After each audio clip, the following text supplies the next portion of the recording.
আসুন আজকে একটু গল্প শোনাই। ঊনবিংশ শতকের শেষের দিকের ঘটনা। এক প্রত্যন্ত গ্রামের ছেলে মধুসূদন, তার বাপ ঠকুরদা কবরেজ ছিলেন। কিন্তু মধুসূদনের ইচ্ছা হলো সে শুধু কবরেজ না শিখে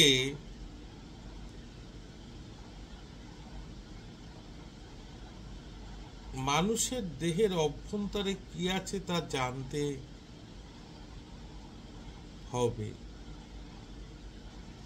সে তার প্রত্যন্ত গ্রাম ছেড়ে সুরেলা গ্রামের ছায়ানিবিড় পথ অতিক্রম করে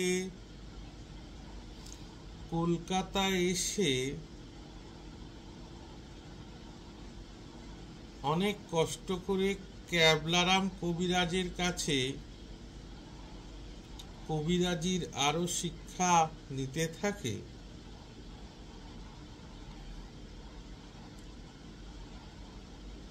অবশেষে তার সাথে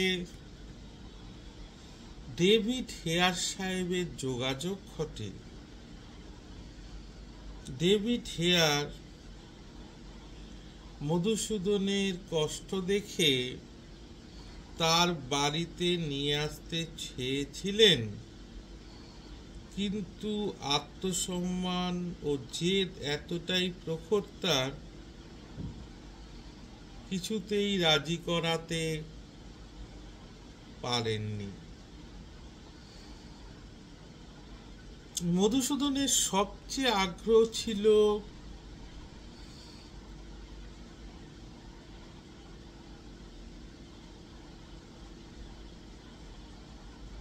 কলেজের অ্যানাটমি শিক্ষক ডক্টর জন টাইটলারের ক্লাসে।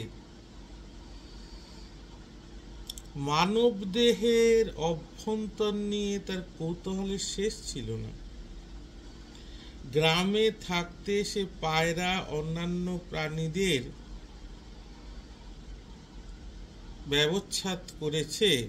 ব্যবচ্ছেদ করেছে, কিন্তু তাতেও তার তৃপ্তি হয়নি।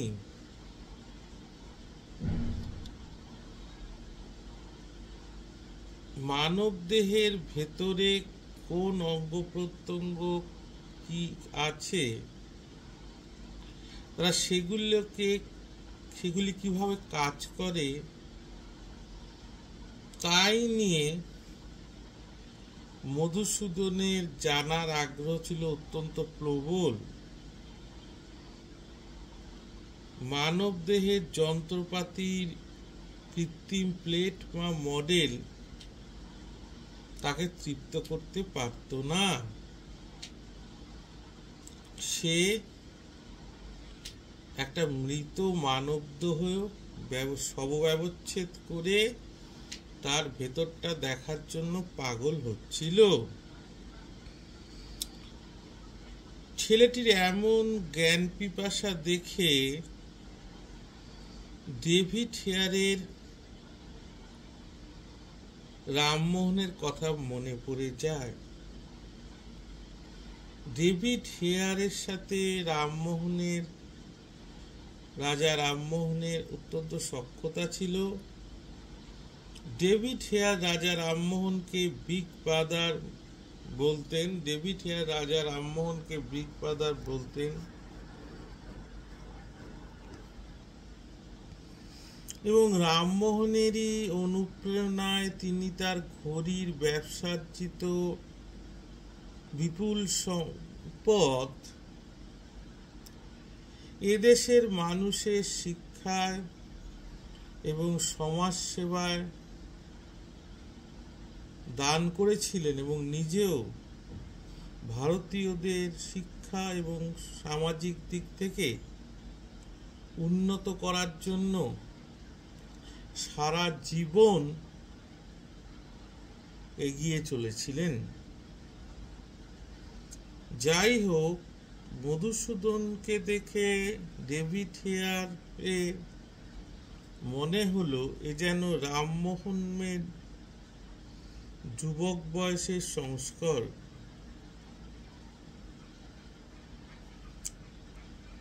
প্রথম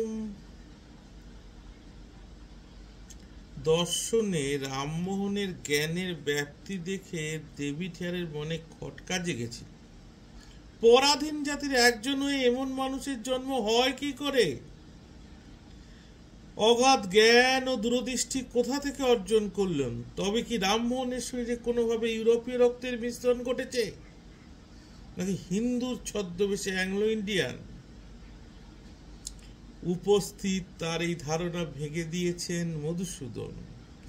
হেয়ার বুঝতে পেরেছেন এখন দুর্লক্ষ হলেও হিন্দুদের মধ্যে আবহমান কাল ধরেই গভীর জ্ঞান, মুক্ত চিন্তা, উদার বুদ্ধি ও বিশ্ব দৃষ্টি বর্তমান। আর সেখানেই নেই রামমোহনের পাশাপাশি মধুসূদনের মতো আশ্চর্য মেধাবী যুবকের আবির্ভাব সম্ভব হয়েছে, ভবিষ্যতে আরো হবে। অন্যদিকে কলকাতায় বসবাসকারী বিপুল সংখ্যক ইউরেশিয়ানকে উন্নাসিক ব্রিটিশরা যতই নিজ নজরে দেখুক, তাদের সম্পর্কেও হেয়ারের ভুল ভাঙিয়ে দিয়েছেন আরেক যুবক। তার নাম হেনরি লুইস ভিভিয়ান ডিরোজিও। হেয়ারে স্থাপিত হিন্দু কলেজের ইংরেজি ও ইতিহাসের অধ্যাপক ডিরোজিও জাতপাত ও ধর্মীয় কুসংস্কার থেকে ভারতীয়দের বার করতে যুক্তিবাদের দীক্ষা দিতে কি অক্লান্ত পরিশ্রমী না করেছেন। গড়ে তুলেছেন নব্য চিন্তাশীল ইয়ং বেঙ্গল গোষ্ঠী, society for the promotion of general knowledge.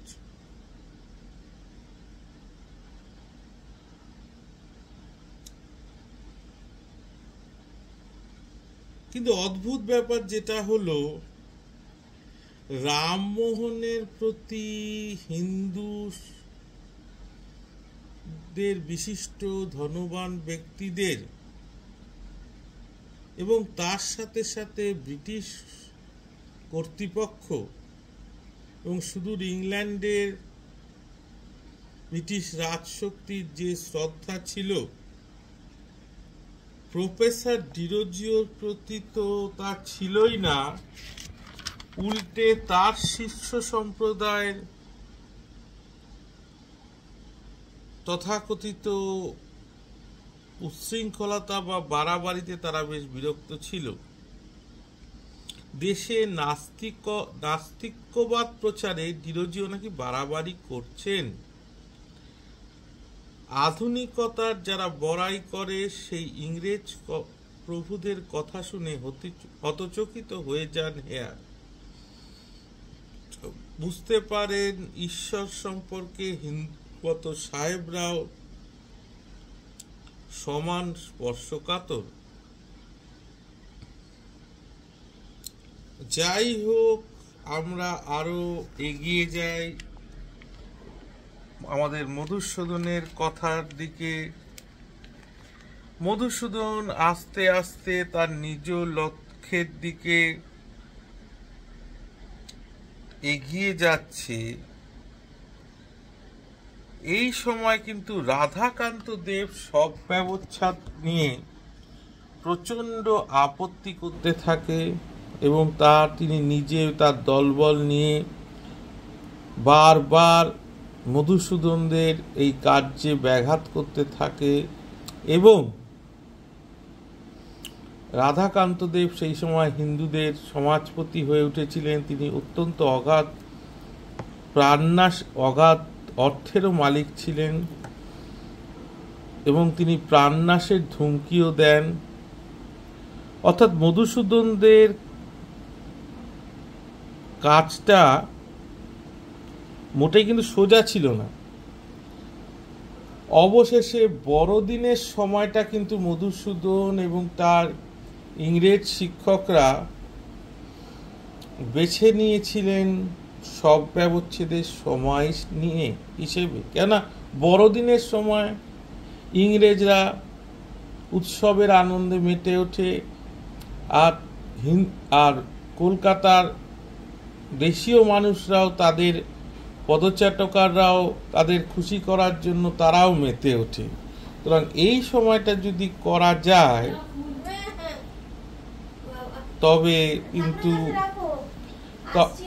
তবে কিন্তু কাজটা অনেক সোজা হয়ে যায়।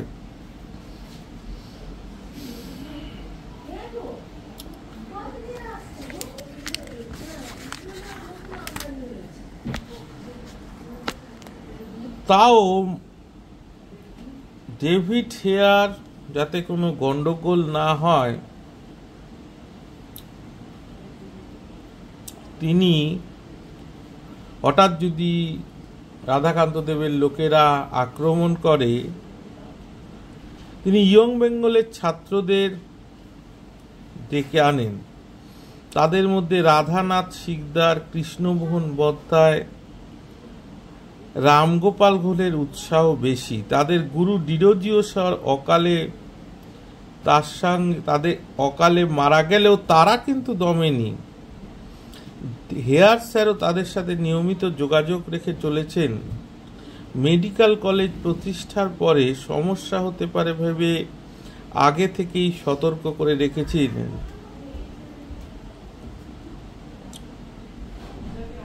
এরপরে আরো এগিয়ে যায়। অবশেষে সেই দিনের কথা,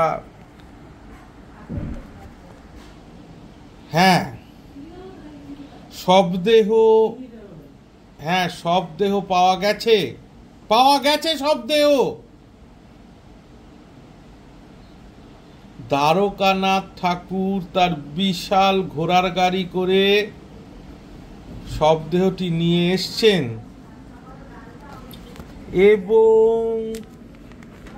এবং তারপরে সেই শবদেহ মেডিকেল কলেজে রাখা হলো। কিন্তু সাধারণভাবে ডেভিড স্যার কিন্তু অত সহজে চিন্তামুক্ত হতে পারছিলেন না। ডেভিড স্যারের বারবার তার মনে হচ্ছিল আরো সতর্ক হতে পারে।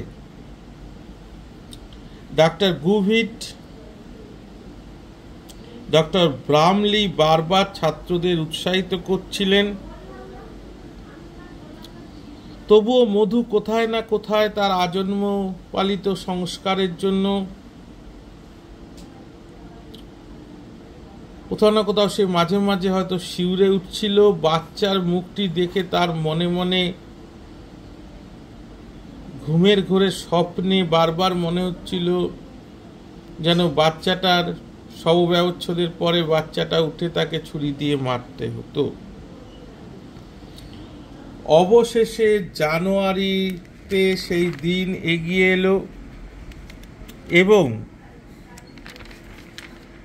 শবব্যবচ্ছেদের জন্য তারা প্রস্তুত হলো। মধুসূদনও তার সমস্ত দ্বিধা সংকোচ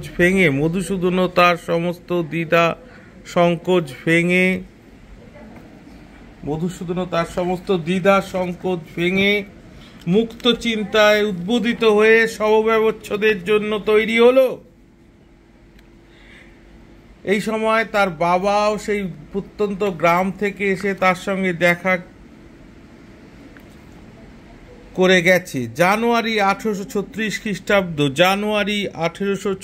খ্রিস্টাব্দ।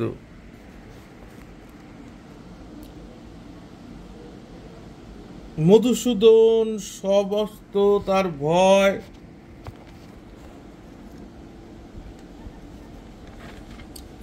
এবং দ্বিধা কাটিয়ে উঠল। দিন নির্দিষ্ট হয়ে গেছে।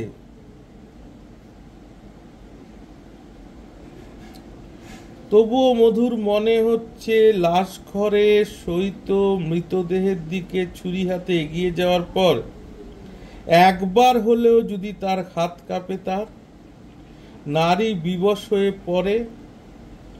সহজ কাজের ধাপটাই অধিকাংশ ক্ষেত্রে বড় কঠিন কাজ। তার ক্ষেত্রেও যদি তাই হয়, ছুরি ছেড়ে ফেলে পারলাম না স্যার বলে দুমড়ে বুঝবে পড়বে না তো সে।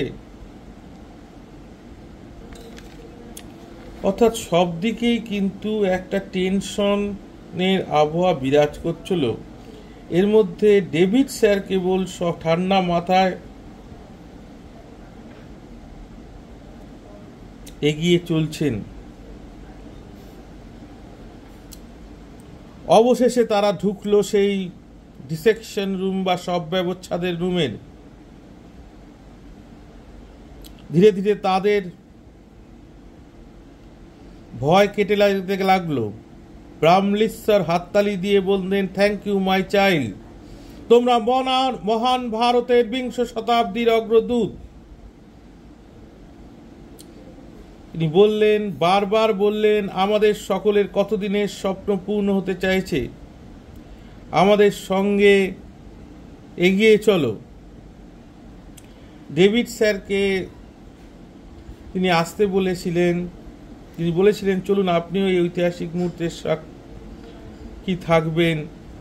কিন্তু ডেভিড স্যার বারবার কলেজের চারদিকে খুব টেনসড হয়ে ঘোরাঘুরি করছিলেন যে কোনো বিঘ্ন যাতে না ঘটে। ভাবতে ভাবতে মধুর বাচ্চাটার দিকে, মুখের দিকে তাকে চোখ দিয়ে কিন্তু মুখের দিকে তাকিয়ে মনটা গুটিয়ে গেল। ভাবতে ভাবতে বাচ্চাটার মুখের দিকে তাকিয়ে মধুর মনটা গুটিয়ে গেল। কিন্তু তারপরেই আবার মনে পড়ে গেল মহর্ষি সুশ্রুতের কথা, যে রোগী চিকিৎসকের ওপর পূর্ণ বিশ্বাসের সে অস্ত্রোপচারের জন্য নিজের দেহর সমর্পণ করে, তাকে নিজের সন্তানবৎ দেখতে হয়। কিন্তু যে মৃত, তাকেও কি তাই? মধুর নিজের সন্তান আছে, পারবে ছুরি চালাতে? মধুর ভাব বুঝে গুবিট স্যার এগিয়ে এসে বলেন, পণ্ডিত দাঁড়ান। বলে এগিয়ে গিয়ে সব আগলে দাঁড়িয়ে ছাত্রদের বললেন, কেউ উত্তলা হবে না, মাথা ঠান্ডা করো, নোট বই বার করো। এরপরে তিনি বললেন কিছুক্ষণ শেখানোর পরে যে আজকে তোমরা বিশ্রাম নাও, কালকে এসে আমরা আবার কাজ করব। তিনি বুঝতে পারছিলেন ছাত্রদের এবার একটু বিশ্রামের দরকার আছে। তিনি বুঝতে পারছিলেন তার ছাত্রদের একটু বিশ্রামের দরকার আছে। অবশেষে 10ই জানুয়ারি 1836 সাল। ধীরে ধীরে মধুর মনের ভাব বদলাচ্ছিল। এত দূর এগিয়ে পিছিয়ে বা যায় কি করে? বাঘা বাঘা চিকিৎসকরা তার মুখ চেয়ে আছেন। সে জাতিচ্যুত হলে তারা পাশে দাঁড়াবেন বলে কথা দিয়েছেন। তারা তো বিলাতে সব ব্যবচ্ছেদে হাত পাকিয়ে এসছেন, তারা তো বেঁচে আছেন। তার ভারতীয় হওয়াই অপরাধ। তাছাড়া যা শাশ্বত, যা বিদেহ, তা সব দেশেই এক হওয়া উচিত। মুক্ত বুদ্ধির সাক্ষাৎ মহাপুরুষ রাজা রামমোহন বলেছেন, ধর্মে ধর্মে পার্থক্য নেই, সব ধর্মের মূল লক্ষ্য এক, মানুষের পূর্ণতা। স্বর্গে বেহস্তে ঊর্ধ্বাকাশে এমনকি মন্দিরে দেবতা থাকেন না। মূর্তি পূজাতে অমৃত লাভ্য নয়, নিজেকে জানা, আত্মদীপ প্রজ্বলনের মাধ্যমেই মানুষই দেবত্ব অর্জন করে। একান্তে গভীর ধ্যান, পাশাপাশি সংসার ও সমাজ সেবাই তার উপায়। রামমোহনের এই কথাবার্তায় শুনে ডেভিড হেয়ারের সংস্পর্শে এসে মধুসূদনের মন কিন্তু ধীরে ধীরে তৈরি হতে থাকে। অবশেষে মৃতদেহ কাটার শবব্যবচ্ছেদের সময় হয়ে গেছে, কিন্তু মধুসূদন এগিয়ে গিয়ে থাকতে পারল না। ওয়াক করে মুখ চেপে দিকে বিস্ফোরিত চোখে চেয়ে কে বলে আর্তনাদ করে উঠেছে নিজেই জানে না। ঘরে হই হই শুরু হয়ে গেল। বমলি স্যার, হোয়াট ইজ দিস বলে ছিটকে এলেন চেয়ার ছেড়ে। প্লিজ, এবার ডেভিড স্যার বললেন, প্লিজ ওয়েট স্যার, আমি দেখছি। ডেভিড স্যারের আবেগময় যুক্তিময় বক্তৃতা এক নিমেষে সব ঘোর কেটে গেল। বাবা ঠাকুরের কথাও মনে পড়ে গেল। তার কপালে রাজ টিকা আছে। তার দাদু বারণ করলেও বাবা ঠাকুর তাকে ভরসা দিয়েছেন। তিনিও তো তার পূর্ব প্রদূষ। ব্র্যাভো ব্র্যাভো ডক্টর গেভিড। ব্রামলি স্যার উঠে দাঁড়ালেন, মধুকে শুকতে জানালেন, পণ্ডিত ভুলে যান আপনি ভারতীয় হিন্দু, ভুলে যান আপনি বাঙালি। আপনি এখন বিশ্বের পরম আদরের সম্পদ, বিশ্ব নাগরিক। Do your duty. ব্রামলি স্যার কাছে উত্তেজিত হয়ে উঠল মধু। যেটুকু টেনশন ছিল কেটে গেল, যেন জন্মান্তর হয়ে গেল। সালাম, ফুল্লি প্রিপেয়ার্ড। গলায় যেন বজ্রধ্বনি হলো মধু। হাততালিতে মুখর হলো ঘর। Very good, ডিসেক্টেড। ডেভিড স্যার টেবিলে রাখা স্কাল্পটা তুলে দিলেন মধুর হাতে। আপনার পিতৃভূমিতে ভারতবর্ষের নাম স্মরণ করে তাকে ধন্যবাদ দিয়ে আপনার ওপর অর্পিত মহান কর্তব্য প্রতিপালন করুন পণ্ডিত। মধু তাকালো মৃতদেহর দিকে একবার তার মুখে। তার আর ভয় করছে না, সে পূর্ণ নির্ভয়। কেউ কথা বলেনি, কেউ জেগে যায়নি, বরং তাকেই জাগাতে হবে সমগ্র জাতিকে। দেরি হলেও যে জাতি ঠিক জাগে। ইংরেজরা তাদের জন্মভূমিকে বলে পিতৃভূমি, তাদের ধন্যবাদ দেয়, কিন্তু তারা বলে মাতৃভূমি। মনে মনে মাগো মাগো বলে মধু আর দেরি করল না। গভীর স্যার যেমন শিখিয়েছিলেন সেই মতো শক্ত হাতে ছেলেটির শরীরের নির্দিষ্ট স্থানে ছুরি রেখে গভীর চামড়া দিয়ে চামড়া একটানে নামিয়ে দিল। ফালাফালা হয়ে গেল দেহ। দেহের অভ্যন্তরের আশ্চর্য জগৎ যেন উদ্ভাসিত হয়ে তাকে বলল, থ্যাংক ইউ। আজকের মতো এখানেই গল্প বলা শেষ করলাম। আবার